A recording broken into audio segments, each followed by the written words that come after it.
তো দেখো সামনেই তো পয়লা বৈশাখ, তো সেই কারণে মামনি এই দুটো 3 পিস আর কি দিদিকে আর আমাকে দিয়েছে আর কি। তো তোমাদের সঙ্গে শেয়ার করা হয়নি, ভালো তোমাদের সঙ্গে হালকা করে শেয়ার করি। তো প্রথমে দেখাই দিদির 3 পিসটা। এটা হচ্ছে দিদির 3 পিস, দিদি নিজেই পছন্দ করে নিয়েছে। তো এখানে যেহেতু কটনেরই 3 পিস নিয়েছে, এটা হচ্ছে দিদিরটা। বেশ আমারও খুব সুন্দর পছন্দ হয়েছে, বেশ ভালো লাগছিল। এরকম আমার একটা পাইনি না, তো আমিও নিতাম। এটা হচ্ছে দিদির আপারটা 3 পিসের।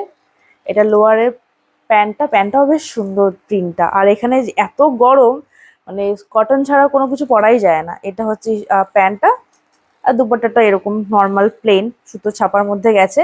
তো এটা হচ্ছে দিদির পয়লা বৈশাখের দিদির 3 পিস। আর আমারটা দেখাচ্ছি আমি, দাঁড়াও। নিজেই পছন্দ করে নিয়েছে, আমি তো বাড়িতে ছিলাম, আমি জানতাম না। তো মামনি পছন্দ করে নিয়েছে, তারপর দিদি নিয়ে এসছে যে একবার গায়ে পরে দেখো তোমার ঠিকঠাক ফিটিংস হয় কিনা। সো এই যে এটা হচ্ছে আমার 3 পিস। এই কালারটা আমার নেই, এটা হচ্ছে নেভি ব্লু টাইপের। তো মামনি সেই জন্য বলে এই কালারটা নিতে, আমাকে বেশ পরলে মানাবেও। তো এইটা 3 পিসটা। তারপর হচ্ছে এই আমার লোয়ারের প্যান্টটা। এই 3 পিস গুলো আমার প্রায় 7 থেকে 8টা আছে, বিয়ের পর কেনা হয়েছে। এই একটা লোয়ারের প্যান্টটা। আর দুপাট্টাটা হচ্ছে খুব সুন্দর সিকোয়েন্সের কাজ করা গেছে এরকম।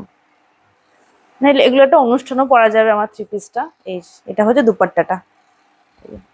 তোমরা কেমন লাগছে অবশ্যই জানো। আর এটা কিন্তু অবশ্যই আমি আমার শাশুড়ির পছন্দে নিয়েছি, আমার শাশুড়ি এটা এক দেখা পছন্দ করেছে। তো আমার বেশ ভালো লেগেছে, এই কারণে আমি আবার বাছাবাছি করে নিয়ে নিয়েছি। তো এই ছিল আমার আপাতত পয়লা বৈশাখের কেনাকাটা।